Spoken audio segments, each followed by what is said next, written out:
And as the world grapples with an escalating climate crisis, a startling new report from Save the Children reveals that 1 in 8 children globally has been severely impacted or affected by extreme weather events this year.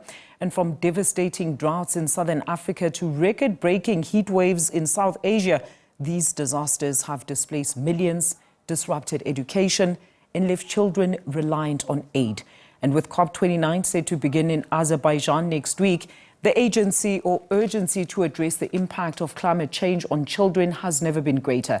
Well, to further expand on this, let's now welcome Malama Mwila, Head of Policy, Advocacy and Campaigns for Save the Children's East and Southern Africa regions. Malama, thank you so much for your time. Good afternoon. So your report has, interestingly enough, unearthed some concerning revelations about how climate change actually affects the most vulnerable in our society, that being young children. But 1 in 8 globally is too alarming a statistic. And we understand there are far greater implications like health as well as psychosocial effects.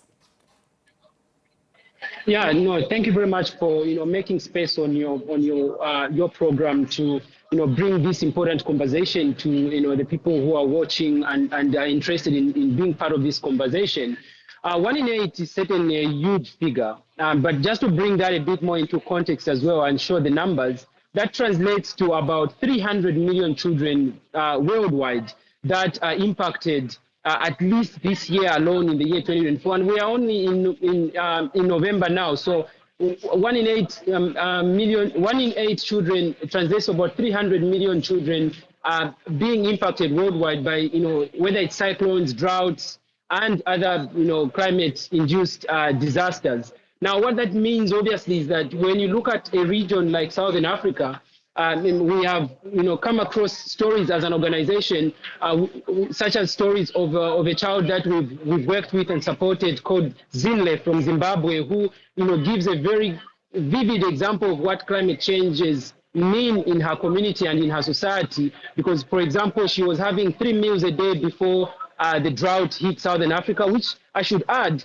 is in the worst drought that the region has experienced over the past 100 years. And now the impact of that drought on her household and on herself translates into a reduction in the number of meals from 3 meals in a day to 1 meal in a day. That has huge impacts on the health of children, because we know from the science and from the data that we've collected that children are more vulnerable because of their physiological makeup, and because of their age, they are more likely to suffer long-term and immediate-term impacts of lack of access to good nutrition with extremely increased levels of stunting. So we see a strong connection between health impacts and climate change. And as an organization, Save the Children feels that we certainly need to see more actions from governments on this particular element. And speaking of those actions, Malama, these effects will obviously differ from region to region, right? I mean, I saw a very sad video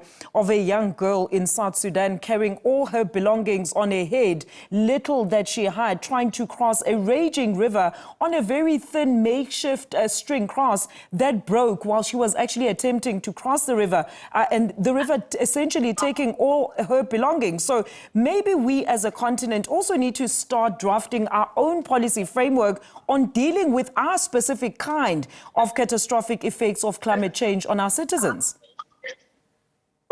Certainly, I totally agree with you, and that's why at COP29, part of the key conversations and our call to action at Save the Children is really that there should be specific actions that are addressing the challenges that the African continent is facing. So one of the critical ways that needs to be, to be addressed or to be done involves 2 key policy documents that are expected to be released by member states to the party or the Convention on Climate Change. So, for example, early in the year 2025, we are expecting countries to release their nationally determined contribution plans, as well as updating their national adaptation plans. So that means they need to put in place measures that will address the unique situation that the African continent faces in order to address these unique challenges that the continent faces. But more so importantly as well for the African continent is that we have a young population. So we should have measures in place that particularly address the unique challenges that children face.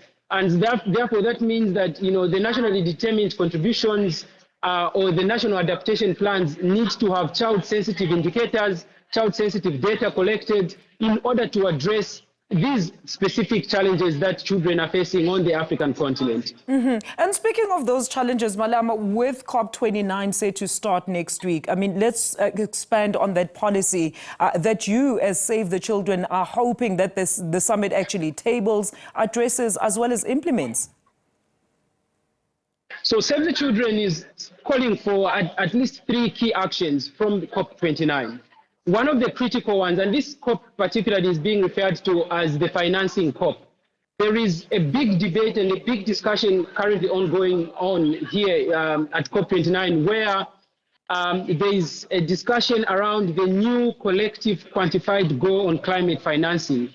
Evidence from what Save the Children and other organizations have studied shows that over a 15-year period, for example, only 2.5% or less than that of the major financing mechanisms can be attributed to be child-focused or sensitive to the needs of children.